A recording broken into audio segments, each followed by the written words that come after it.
धरोहरों को बर्बाद करने का मतलब केवल बौद्धों का नुकसान करना नहीं है, पूरी मानव सभ्यता का नुकसान करना है। अगर वो आदर्श मानेंगे तो इन अम्बेडकरवादियों को, इन बौद्धिस्टों को मानेंगे जो न्याय के साथ अजनबी के लिए खड़े हो जाते हैं। इस भारत को यदि बचाना है तो इस भारत को आज डॉक्टर अम्बेडकर के अनुयायी, अम्बेडकरवादी इस भारत को विश्व गुरु बना सकते हैं। ये मीडिया के सामने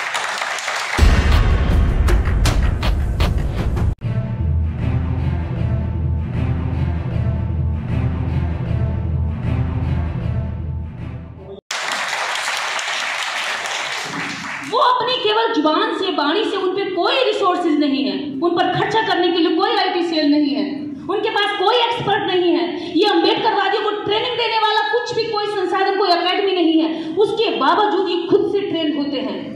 इनके अपने कोई साहित्य नहीं है, इनके पुरखों की कोई इनकी जमीन जायदाद नहीं है, कोई व्यापार नहीं है इनके पास पुश्तैनी कुछ भी नहीं है। इनके पास पुश्तैनी अगर कुछ है तो वो खाइयां हैं, गड्ढे हैं, दर्द है, पीड़ा है, दुखन है, वो नासूर है जो सदियों से उनको सताया गया। अगर वो उनको छूते तो कुरेदना जैसा हो जाएगा। इसलिए वो उन जख्मों पर भी खड़े होकर के वो सच की लड़ाई लड़ते हैं और पूरे कॉन्फिडेंस के साथ लड़ते हैं। न जान की कीमत जानते हैं, न मान की कीमत जानते हैं। के द्वारा चुने गए हमारे प्रधानमंत्री जी, हम उनसे यही कहना चाहते हैं कि हम भी इस देश के नागरिक हैं। यदि पाखंडी आडंबरी लोग आपको टैक्स देते हैं तो टैक्स हम भी देते हैं। अगर उनको धर्म की आजादी है, सड़कें घेर कर मंदिर बनाने की आजादी है, तो हमारा रजिस्टर बौद्ध बिहार बचाने की हमें भी स्वतंत्रता होनी चाहिए। हम अवैध जमीनों पर कब्जा नहीं कर रहे हैं। इस देश के लाखों मंदिर हैं, वो अपने कागज दिखाएं। कहां है उनके पास प्रॉपर्टी के कागज?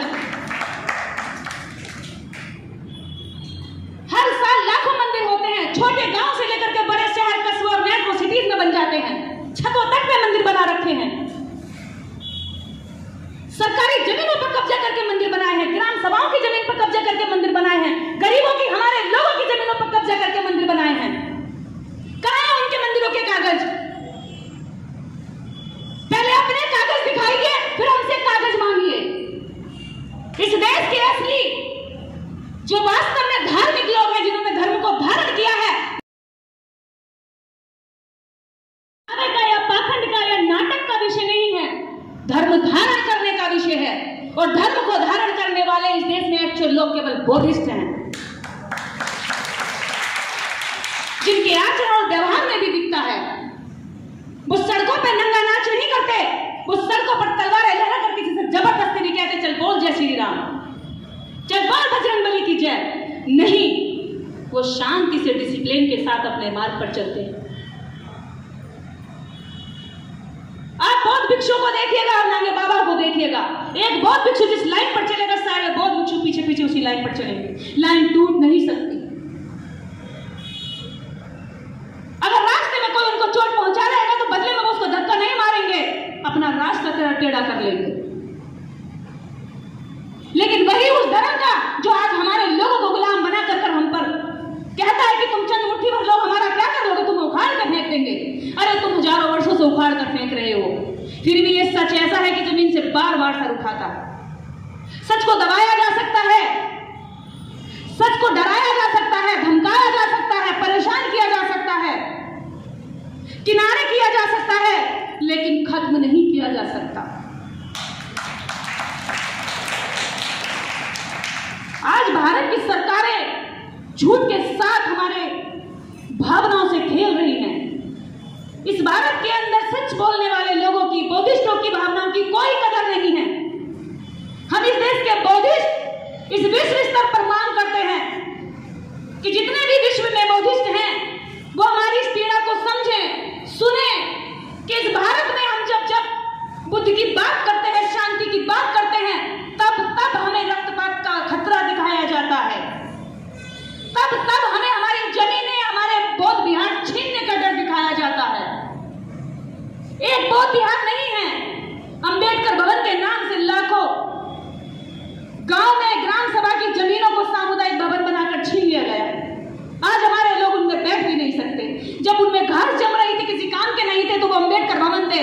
जब लोग जागरूक हुए, उनमें लाइब्रेरी बनाने लगे, पंचायत करने लगे, सामाजिक कार्यक्रम केंद्र बना करके हमसे छीन लिया। विचार से डरते हैं। हम ये कह देना चाहते हैं हमारे देश के प्रधानमंत्री जी, जिन्हें हमने स्वतंत्र बोर्ड देकर इस देश का राजा बनाया, वो जब आपके बुद्धिस्ट कंट्री में आते हैं तो बुद्ध की मूर्ति लेकर के ऋणी होकर के आपके साथ खड़े होते हैं और आपको बुद्ध दान देते हैं, बुद्ध की भेंट देते हैं। लेकिन जो लोग भारत में बुद्ध को बचाए हुए हैं, बुद्ध से चिपके हुए हैं, बुद्ध को जिंदा करने की कोशिश कर रहे हैं, उनको यहाँ जेलों का खतरा दिखाया जाता है, उनको झूठी धाराओं का खतरा दिखाया जाता है।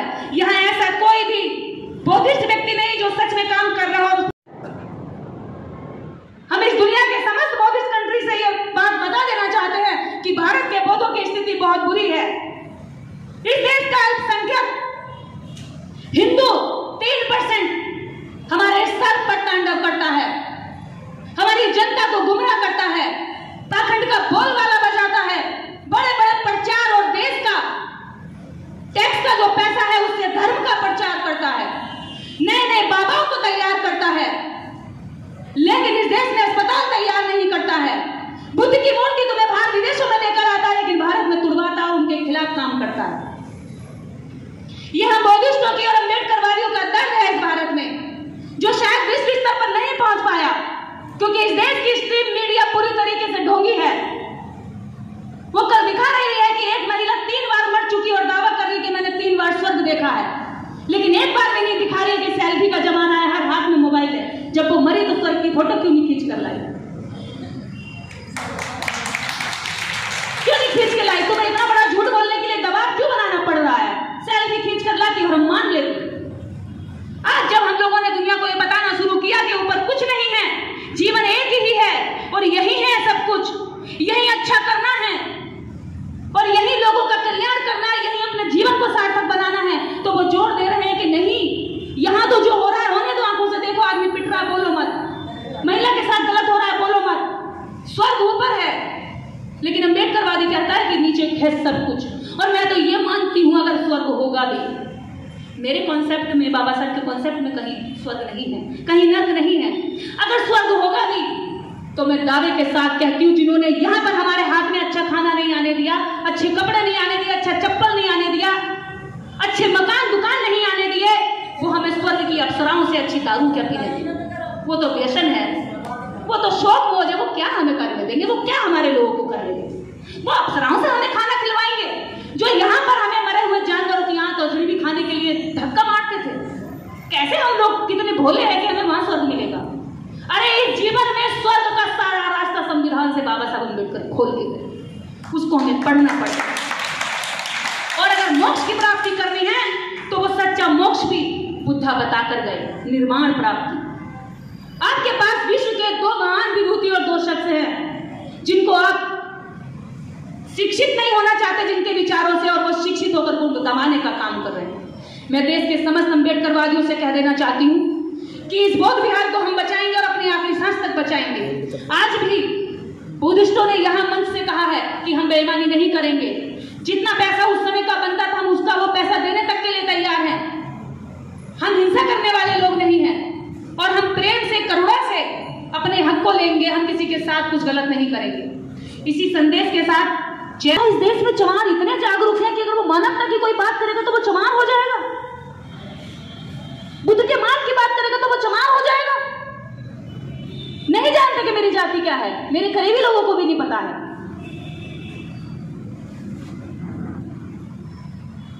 अगर कोई महिलाओं के साथ न्याय की बात करेगा तो वो चमार चमारी हो जाएगा। कितनी घटिया तरीके से इस बात को भी वो गर्व के साथ नहीं बताते हैं, इस तरह से बोलते हैं कि हम शाय हो जाए, हम घबराएं, हम उनके सामने लगे कि हम नीच हैं, छोटे हैं हम। इस घमंड में सदियों से मानव मूल्यों का नाश किया है और इस देश की धरोहरों को बर्बाद करने का मतलब केवल बौद्धों का नुकसान करना नहीं है, पूरी मानव सभ्यता का नुकसान करना है। क्योंकि विश्व की या भारत की कहीं की भी किसी मानव सभ्यता ने पहला कोई मंदिर बनाया है या कोई इमारत बनाई है तो मानव सभ्यता की पहचान है कि उस समय को कितने विकसित ब्रेन के लोग थे। इस भारत में नालंदा, तक्षशिला, विक्रमशिला जैसी यूनिवर्सिटियों को बर्बाद कर दिया गया। नालंदा 3 महीने जलती रही, 3 महीने तक जलाया गया, क्योंकि नालंदा के अगर कागजों पर लिखा हुआ लेख होता तो शायद 4 दिन में जलकर राख हो गया होता। शिलालेख और ताम्रपत्रों पर लिखा हुआ जो 3 महीने धू धू कर पिघलता रहा। लेकिन आज भी केवल 10% खुदाई हुई है। जब आप बिहार नालंदा जाएंगे तो आप देखेंगे कि आपकी विरासत को किस तरह से बर्बाद किया गया था। केवल बौद्धों की या सम्राट अशोक की या इस देश के मूल लोगों की विरासत बर्बाद नहीं की थी, वो इस विश्व स्तर पर ज्ञान देने वाली, जिसने भारत को विश्व गुरु बनाया। आपको और बता दूं कि आप भारत को विश्व गुरु के नाम से आज करते हैं। हम भारतीयों की एक खासियत बहुत अच्छी है, हम भले कल्याण अपने परिवार, अपने समाज, अपने आस पड़ोस का ना कर पाए, लेकिन हम बात विश्व स्तर की ही करते हैं। बात हम विश्व स्तर की ही करते हैं। ये हमारी अच्छी बात है, पॉजिटिविटी है। भले हमें मोहल्ले में कोई ना जाने, लेकिन हम अध्यक्ष राष्ट्र स्तर के ही होते हैं। ये अच्छी बात है, सोच बड़ी होनी चाहिए। लेकिन बड़ी चीज ये है जब हमको कहा जाता है कि हम विश्व गुरु बनाएंगे भारत को। पहले ये तो बताइए कि विश्व गुरु किसकी वजह से भारत बना? बुद्ध की वजह से। बुद्ध को पैरों में रख के, किनारे करके, अपमानित करके तुम थोथा विश्व गुरु कैसे बना लोगे? तुम चरस और गांज में हुल्लड़ दंग मचाकर सड़कों पर एक नारे के साथ बच्चों में, महिलाओं में फरसे और तलवारें लहराकर, दहशत फैलाकर भारत को विश्व गुरु कैसे बना लोगे? कैसे बना लोगे विश्व गुरु? जहां बलात्कारियों के साथ तुम खड़े होते हो, उनके लिए आमरण अनशन करते हो, उनके लिए कलेक्ट्रेट पर जाकर धरने देते हो, कैसे दूसरा देश तुम्हें आदर्श मानेगा? अरे यहां तो महिलाओं के साथ जब गलत हो जाता तो उनके पक्ष में, अपराधियों के पक्ष में जाकर के ये खड़े होते हैं। कौन सा देश तुम्हें आदर्श मानेगा? नहीं मानेगा। अगर वो आदर्श मानेंगे तो इन अम्बेडकरवादियों को, इन बौद्धिस्टों को मानेंगे जो न्याय के साथ अजनबी के लिए खड़े हो जाते हैं। झूठा विश्व गुरु बनाना चाहते हो और सच विश्व गुरु का जो नाम है उसको दबा के रखना चाहते हो। दोगलापन से विश्व गुरु नहीं बनेगा। विश्व गुरु की उपाधि कहां से मिली आपको वो जानना पड़ेगा। भारत के अंदर जब नालंदा यूनिवर्सिटी में हेनसांग फाइयान जब पढ़ने आए, चीन के 2 विद्यार्थी थे जो आपकी नालंदा यूनिवर्सिटी से पढ़े थे, उनकी किताबों में भारत की मेरी यात्रा, इस विश्व गुरु को, इस भारत को विश्व गुरु क्यों कहा गया, इसका पूरा जिक्र है। जो नालंदा विश्वविद्यालय है उसमें मिलने वाली डिग्री का नाम जानते हैं आप क्या था? जैसे कोई भी अपना वैलिड सर्टिफिकेट देता है यूनिवर्सिटी या कॉलेज या कोई सेंटर, तो उसका एक नाम होता है। नालंदा विश्वविद्यालय की डिग्री का नाम था सारीपुत्र 108 विश्व गुरु। सारीपुत्र 108 विश्व गुरु। इस नाम से जब डिग्रियां पूरे विश्व में लोग पढ़कर गए तो उनकी डिग्रियों से पता चला कि ये विश्व गुरु विद्यालय से पढ़कर आया और भारत का नाम विश्व गुरु के नाम से पढ़ता चला गया। विश्व गुरु बनाएंगे, भांग पीकर विश्व गुरु बनाएंगे, अपराध करके विश्व गुरु बनाएंगे, लोगों से एक धर्म के लिए जबरदस्ती जागरण, पाठ, पूजा करवाकर विश्व गुरु बनाएंगे। आपको पता नहीं है शायद, उनके पास पूरा मीडिया है, इलेक्ट्रिक मीडिया, प्रिंट मीडिया, और कई हजार, आप कल्पना भी नहीं कर सकते, कई हजार आईटी सेल के वर्कर हैं जो रात दिन, आपके हाथों में जितने मोबाइल हैं ना, इनसे ज्यादा मोबाइल उनके खड़े होकर बैठकर काम करते हैं। उन्हें पता है कि अब वॉर हथियारों वाला नहीं आया, टेक्निकल वॉर हो गया है। कैसे? अब आपका वो टेक्निकल वॉर में आपको कैसे हराएंगे? कैसे? मैं बताती हूँ। आपके खिलाफ यदि कोई भी अभी इसी बुद्ध विहार के खिलाफ अगर उन्हें कोई भी प्रोपेगेंडा चलाना होगा तो कुछ काम तो उनका 2 शब्द बोल जाएगी स्ट्रीम मीडिया, और बाकी 99% झूठ बुलवाएंगे वो सोशल मीडिया से। इतनी तेजी से और इतनी जोर से, इतने कॉन्फिडेंस से झूठ बोलो कि सच्चे आदमी को भी लगने लगे कि मुझ में तो गलती नहीं। और वही हमारे साथ होता है। इतनी जोर से और इतनी बार झूठ बोलते हैं कि हमारे लोगों को लगता है यार सच कह रहे थे क्या है। बिना खोज बिना जाने समझे लोग मान लेते हैं। कितने लोग हैं ऐसे जो इतनी रिसर्च करेंगे, सोचेंगे, बैठेंगे? बहुत कम। तो ऐसे लोगों से वो डरते हैं।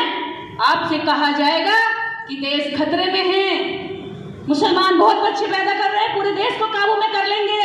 अरे अब्दुल की बिरयानी पूरे देश में बिक रही है। मुझे बताओ, कल को काछी, मल्ला, चमार, लोधी, पासी के नाम से अगर आप बिरयानी बेचने जाओ तो बिक जाएगी क्या? बिकेगी? अरे अब्दुल कल 15 रुपए का पंचर लगाता था, 10 रुपए का लगा लेगा। कौन मरेगा? मारा कौन जाएगा? कैसे कैसे प्रोपेगेंडा चला जाते हैं और हमारे लोग उसमें आ जाते हैं। पूरे देश की जनता अंधी होकर के कहती है हाँ बिल्कुल मोदी है तो इसलिए हम बच रहे हैं। मैं अपने प्रधानमंत्री की बुराई करने नहीं आई। जनता बहुत बड़ी बात नहीं है। पुराने टाइम में जब छप्पर गिर जाते थे तो सभी लोग एक एक हाथ का सहारा देकर चढ़ा दिया करते थे और टूटता हुआ घर बच जाया करता था। ये तो हमारा सामूहिक घर है, हमारा धार्मिक स्थल है, तो हम इसको भी बचा सकते हैं और बहुत सहज भाव से। अभी सर ने कहा कि बौद्धिस्टों की पहचान अलग है और केवल भारत ही नहीं पूरे विश्व में उनको अलग व्यवहार और स्वभाव से पहचाना जाता है। उनके विचार और उनका व्यवहार ही उन्हें बाकी लोगों से अलग बनाता है। तो आज जिस तरह से इस बुद्ध विहार पर अथॉरिटी ने इस कार्रवाई के लिए तेजी दिखाई है, अगर यही तेजी किसी और मंदिर, मस्जिद या दरगाह पर हो रही होती तो शायद मार धाड़ तोड़ फोड़ हो चुकी होती, उग्र हो चुके होते लोग, क्योंकि धर्म की बात में कतई लोग हस्तक्षेप बर्दाश्त नहीं करते, उनको धर्मांधता कहते हैं। लेकिन बौद्धिस्टों की खास पहचान यही है कि वो अंधे होकर के किसी भी चीज़ का ना विरोध करते हैं ना समर्थन करते हैं। उनके सामने यदि नोटिस आया है तो वो इस बात को बड़े संयम ढंग से समझ रहे हैं और सूझबूझ के साथ रास्ता खोज रहे हैं। इस देश के अंदर आप जब घर से निकलते हैं, मैं हर दिन ट्रैवल करती हूँ, पूरे देश में घूमती हूँ, हर सड़क पर आपको 100 से 150 मंदिर मिल जाएंगे और कहीं कहीं मस्जिद भी, दरगाह भी। दरगाह नहीं मिलेगी तो कम से कम मजार मिल जाएगी, जिसकी वजह से सीधा रास्ता टेढ़ा किया जाता है। रास्ते की दिशा मोड़ दी जाएगी लेकिन मंदिर नहीं हटाया जाएगा। रास्ते को पूरा दिग्भ्रमित कर दिया जाएगा, चाहे वहाँ पर उस मोड़ की वजह से दुर्घटना बाहुल्य क्षेत्र बन जाए, लेकिन फिर भी पब्लिक, इंसान और नागरिकों की कोई परवाह ना किए बिना केवल धर्मांध लोगों की भावनाओं का ध्यान रखते हुए वहाँ से रास्ता मोड़ दिया जाता है। पर आज तक पूरे भारत में, मैं कश्मीर से कन्याकुमारी और पूरब से पश्चिम देश के हर कोने में मैं गाड़ी से भी ट्रैवल करती हूँ और हर तरह से मैं घूमती रहती हूँ, मैंने आज तक भी पूरे भारतवर्ष में एक बुद्ध विहार नहीं देखा जो सड़क को घेर रहा हो, जो आम जनता के रास्ते को अवरोध कर रहा हो, या सरकार को ऐसा चैलेंज सामने आया हो कि उसको बौद्ध विहार के समर्थकों ने कहा हो कि मंदिर नहीं हटेगा, बौद्ध विहार नहीं हटेगा, आप चाहे रास्ता किधर को भी निकाल लीजिए। और ऐसे शांत स्वभाव वाले लोगों को भारत के अंदर हर दिन तंग किया जाता है। लाखों करोड़ों की तादाद में इतने मंदिर बन रहे हैं और बुद्ध विहार नाम मात्र गिनती के हैं, वो भी उनकी आंखों में खटकते हैं।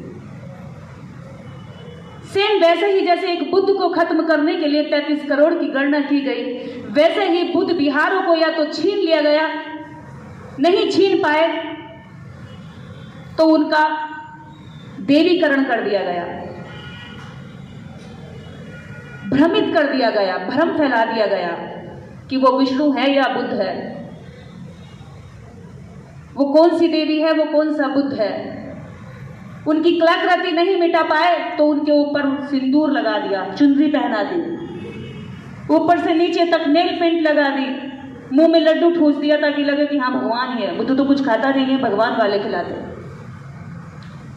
पूरे देश के अंदर इस भारत में, इस भारत का मूल धर्म जिसको बाबा साहब अम्बेडकर ने बहुत गहनता से पढ़ा, अध्ययन किया और समस्त धर्मों को पढ़ने के बाद इस विश्व का सबसे विद्वान व्यक्ति जिस धर्म में जन्म लेता है उसको लात मार कर निकल आता और कहता है कि दलदल और कीचड़ और दमन भरे जीवन और धर्म से निकलने के लिए केवल एक ही रास्ता है, वो बुद्ध का मार्ग है। आज उसी भारत के संविधान के रचयिता के धर्म को ठेस पहुंचाने के लिए कदम कदम घिनौने प्रयास किए जाते हैं। वो अथॉरिटी भी उसी कानून के तहत कार्रवाई करने को नोटिस हमारे सामने लाकर खड़ी होती है, जिस कानून को बाबा साहब डॉक्टर अंबेडकर लिख कर गए और जिसमें लिखकर सीधा सीधा गए कि भारत धर्मनिरपेक्ष है, सेक्युलरिज्म यहाँ फर्स्ट रहेगा। लेकिन आज सरकारों के सर पर धर्म का नशा बोल रहा है, एक धर्म को सुरक्षित कर रही है, बढ़ावा दे रही है और दूसरे धर्म के खिलाफ आम जनता में नफरत फैला रही है और उन दोनों की आड़ में एक धर्म को नष्ट कर रही है, वो बौद्ध धर्म है। एक पर्टिकुलर धर्म से नफरत कराई जाती है कि वो पढ़ लो, वहां हलाला होता है, वहां कुर्बानी दी जाती है, लेकिन अपना नहीं बताएंगे कि आपने नर बलियां तक दी हैं। क्यों रहे हम उसमें जहां हमारे पुरखों की एड़ियां रगड़ रगड़ कर दम तोड़ते तुमने देखा, लेकिन उनके दर्द का छुटकारा पाने का कोई प्रयास नहीं किया। क्यों रहे हम उस धर्म में जहां तुम्हारी इमारतें गिरी तुम्हारी गलती से, तो पंडित पुरोहितों ने कहा कि इमारत इसलिए गिरी है क्योंकि नरबलि नहीं दी गई। नरबलि के नाम पर हमारे सैकड़ों सैकड़ों पुरखों को जमीन के अंदर दफना दिया गया ताकि तुम्हारी छोटी इमारतें बनी रहे। तुमने अपने मक्कार झूठे काल्पनिक कल्पनाओं के ढोंगों को पूरा रखने के लिए, वर्चस्व में बनाए रखने के लिए कि देवता है, शक्ति है, स्वर्ग है, नर्क है के नाम पर हजारों जातियों में बांटकर हमें भाई से भाई के खिलाफ खड़ा करवा दिया। फिर भी तुम कहते हो कि हम उसकी बात ना करें। क्यों ना करें हम बात? क्योंकि आज भी करोड़ों लोग हमारे वहां पर हैं। उनको लाने के लिए हम बताएं नहीं कि भाई तुझे कौन सा कोढ़ हुआ है, कौन सी बीमारी की चपेट में तू आ गया है। जब हम बीमारी का नहीं बताएंगे तो इलाज कैसे बता सकते हैं? कोरोना आया दुनिया में तो पहले उसका नाम सुना, उसका नाम सर्च किया गया, उसका नाम पर रिसर्च हुई, उस वायरस का नाम जाना गया। जब हमारा समाज जिस वायरस की चपेट में, पहले हम उसका नाम बताएंगे कि नहीं बताएंगे? तभी तो वैक्सीन का नाम बताएंगे। समाज की, भारत की सबसे बड़ी महामारी, भारत को लोग कहते होंगे कि कृषि प्रधान है और कृषि भी इस देश के उन्हीं लोगों के कंधे पर है जिनको बाबा साहब अंबेडकर ने उस धर्म से हटकर बुद्ध की ओर जाने को कहा। भारत कृषि प्रधान क्षेत्र देश नहीं है, भारत जाति प्रधान देश है। घोर जातिवाद, यहां धर्मवाद से ज्यादा घिनौना या जातिवाद खेला जाता है। इस बुद्ध विहार को बचाने वालों की भी एक जाति ढूंढ ली जाएगी। मेरी जाति लोगों को नहीं पता है तो गाली गुस्से में कह जाते चमारी होगी।